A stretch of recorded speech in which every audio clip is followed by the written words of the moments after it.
Hey there everybody, welcome back to the channel.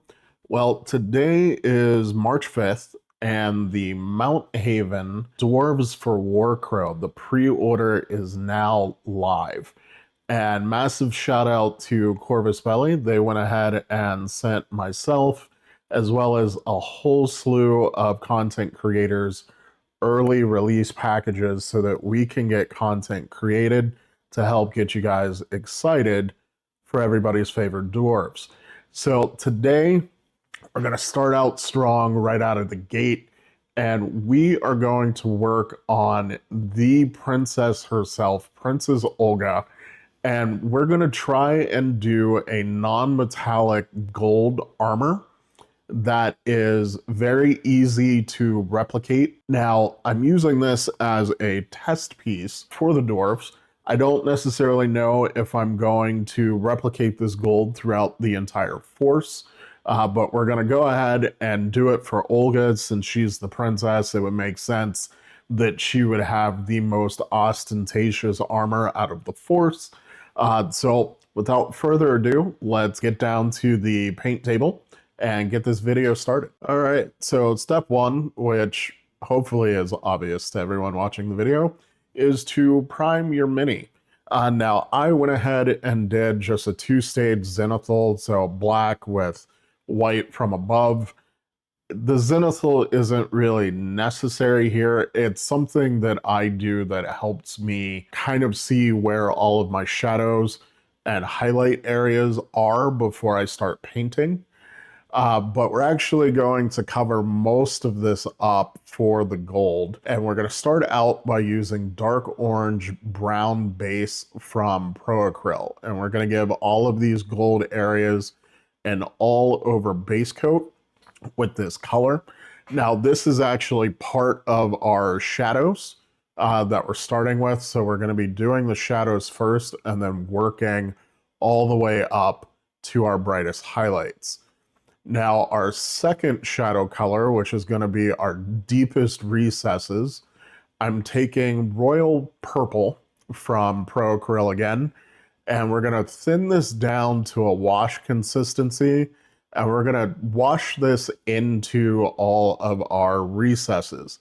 Now, you could be a little messy with this. If you aren't pinpoint accurate, that's okay. Our next step, we're going to remove it from the high points very, very easily. And if you're doing the whole action pack at once this way, or you're batch painting something else, do not worry about neatness at this stage. Just, you want to get that royal purple into the recesses, but don't completely cover up that dark orange brown base. Now, next, like I hinted, we're going to be covering that up. We're going to take orange brown, also from Pro Acryl, and we're going to dry brush. Now, it's kind of a semi-wet dry brush. You don't want to remove all of the moisture from the paint. You can check your load on a paper towel or on the back of your hand, but we're going to go ahead and dry brush all of our gold areas to reclaim those high points. This is sort of our mid-tone for the armor. Now, next up, we're going to take golden brown, which is kind of a bright yellow brown kind of color, and we're going to paint chunky highlights and kind of define the shape of the armor panels, as well as start the areas of light reflection. So we're going to be hitting like all of the edges, all of the upturned facing panels that would be hitting the most light are going to get a coat of this color.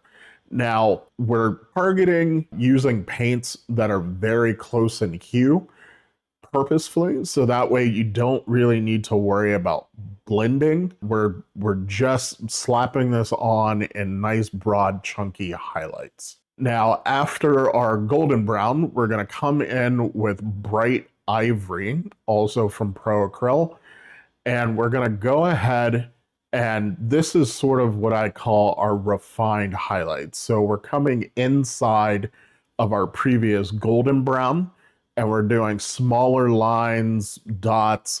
We're doing all of our edge highlighting, which honestly is going to take the most amount of time out of anything that we're doing here in this process. Easily 50% of my painting time, even though I'm only showing you guys a few seconds, clip. Like, it took me a solid hour to edge highlight everything and get all of my highlights here. So this is the step where you're going to spend the most of the time, but it's worth doing. Now, this is where the non-metallic is going to start to make sense. We're going to apply a filter over top of all of the work that we've just done. So now I'm using the new, to me, quick gen paints from AK, and I'm kind of figuring out, what colors are good for what. And so I reached for Solar Yellow, and I thinned this out about 25% with their quick gen medium, and went ahead, mixed it up, put an all over coat, relatively thin, over all of the miniature, and it covered very, very nicely. It went on smooth, even on the flat panels, especially since I added in the medium. That was a tip that I got, I believe, from Juan Hidalgo when I was researching these paints. Now, once that's completely dry, and it will dry a little bit quicker than most contrast style paints that you're used to, but it will still take longer than a layer paint. So you do want to make sure it's completely dry. We're going to come back in with that bright ivory, and we're going to reinforce our highlights. So we're not redoing absolutely everything that we did with the previous bright ivory stage.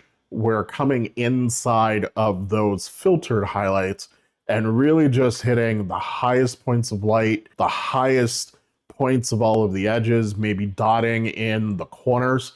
This should not take anywhere near as much time as the previous application of bright ivory. This should be very quick. You should not be putting a lot of paint on the model at this stage. Now I'm going to show you guys what it looks like after that last bright ivory application. I wasn't quite satisfied with the overall tone. It's very passable, but it was still like really, really bright. So I wanted to add some more warmth into it. So we're going to do a second filter layer. This time I'm reaching for the AK Quick Gen Warm Yellow, and I'm heavily diluting this. So I'm diluting this down with the medium about 75%. So 1 drop of the warm yellow and then 4 drops of the medium. This is very, very diluted. And we're going to go ahead and give this an all over coat. And after that's completely dry, we're done with the non-metallic gold. So here you can see how that finished gold looks on the miniature. Give me 1 second. I'm going to go ahead and take some finished photography of the miniature, and you can kind of see how it looks with all of the other colors in place. All right, so here is the finished miniature. Now, showing the rest of the painting was beyond the scope of what I wanted to do in this video, but I'll talk about some of the choices I made very, very briefly. So it was actually another excuse for me to experiment with some of these quick gen paints. So the purple on the cloak was done with the quick gen. The hammer, the head of it was also done with the quick gen paints, as well as the skin on the face. And I do want to call out the color I used was human skin, and by far that was the best like flesh colored speed paint that I had ever used. I will probably exclusively use that from now on for sort of Caucasian skin tones. Like the application, it went on perfectly smooth. It didn't pull too heavily. It was so easy to use. I just absolutely loved it. Now, for the basing scheme, so in the lore, if you have the Warcrow lore book, Mounthaven is sort of the richest, nation in Lindworm, because they control access to these plentiful, bountiful mines, and they're literally the sole producers of orichalcum, which is like the most important metal in Lindworm. So I wanted to do a mining themed base where there were sort of glittering gemstones just kind of like mixed into the rubble of the ground. So if you're curious how I achieved that look, I'm going to link a video up in the cards for my gemstone caverns basing tutorial. So you could check out that video. Also, like I said at the beginning of the video, the pre-orders for Mounthaven are live right now. Oh, they've got a bundle deal going on where if you buy the action pack and then you get their first reinforcement unit, the Hearth Guards, you will get the Warcrow War Auger for free, included in your bundle.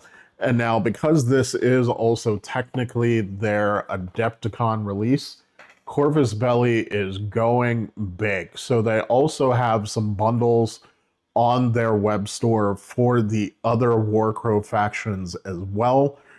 So I'm going to put a link up in the cards of my affiliate link to the Corvus Belli web store. Go ahead, check out all of the Adepticon bundles that they have up for pre-order right now. And that's pretty much it for this video. Don't worry, there's going to be plenty of Warcrow content this month, specifically for Mounthaven. I've got all of the rest of the dwarves that I need to paint, and my personal goal is to have them all painted and videos done for them before Adepticon, because I'm going to Adepticon this year. So let me know down in the comments what you thought about the gold, what you think about the Mounthaven Dwarves, and I will see you all in the next video.